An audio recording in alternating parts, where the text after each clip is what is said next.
Quels enseignements faut-il tirer du premier tour des élections municipales qui se sont tenues hier dans toute la France? Un scrutin local par excellence, mais qui dit beaucoup du rapport de force politique, ou en tout cas celui qui est en train de se former à un an de la présidentielle. Alors qu'en retient-on? Bonjour Flore Simon. Bonjour Pauline. Une participation en baisse d'abord.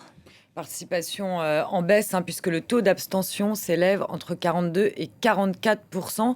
C'est du jamais vu sous la Ve République, hors 2020, avec le Covid ou les élections, qui était une période un peu particulière.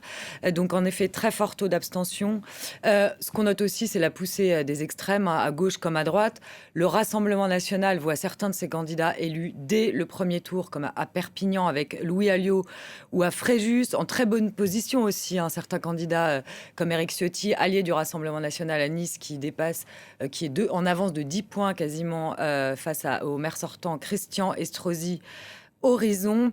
Et puis à Marseille aussi, une percée notable du Rassemblement national qui talonne le maire sortant de gauche, Benoît Payan, et le Rassemblement national, on le voit, qui fait aussi une percée dans les villes moyennes. Donc ça, c'est quand même à noter. D'autre part, du côté des Insoumis, là encore, il y a une poussée du mouvement de Jean-Luc Mélenchon.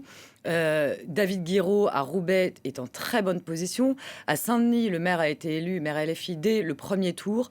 Donc les Insoumis qui font leur entrée dans ces municipales, puisqu'en 2020, ils avaient un peu boudé cette élection. Mais ça, c'est les deux choses. Le Rassemblement national et les Insoumis qui prennent position de façon assez forte dans ces municipales, du côté des socialistes et des républicains, qui gardent quand même un réseau d'élus locaux, mais qui vont devoir se positionner face à, donc, encore une fois, cette poussée des extrêmes. Et puis Renaissance, le parti présidentiel, emmené par Gabriel Attal, s'effondre. De toute façon, Renaissance, il n'avait présenté des têtes de liste que dans 3 communes. Sinon, c'était des alliances, donc il n'avait pas beaucoup misé sur ces municipales. Autre chose, Pauline, le reflet de ces municipales, c'est le reflet du paysage politique depuis les législatives de 2024, c'est-à-dire un éclatement du paysage politique avec, on a vu, une multitude de listes. Et là, on va assister à des triangulaires, des quadrangulaires et des quincangulaire. La quincangulaire, une spécificité de la municipale ici en France. Vous avez évoqué Marseille, où le candidat d'extrême droite réalise un score historique. À Lyon, le sortant écologiste est au coude à coude avec l'ex-patron de l'OL, Jean-Michel Aulas.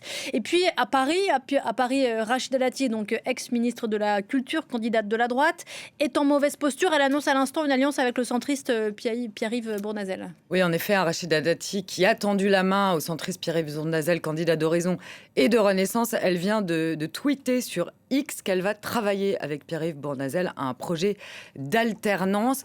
Rachida Dati, elle a clairement été en dessous des estimations qui étaient dans les sondages. Elle est très loin d'Emmanuel Grégoire, plus de 10 points.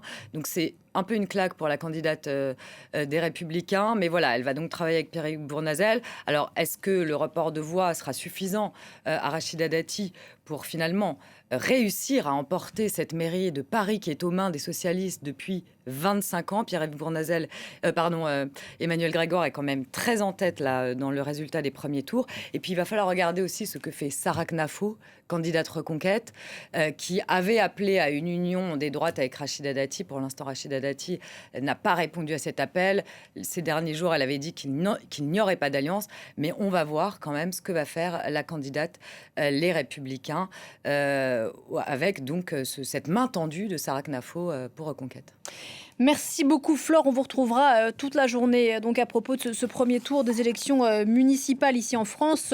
Deuxième tour, ce sera dimanche prochain.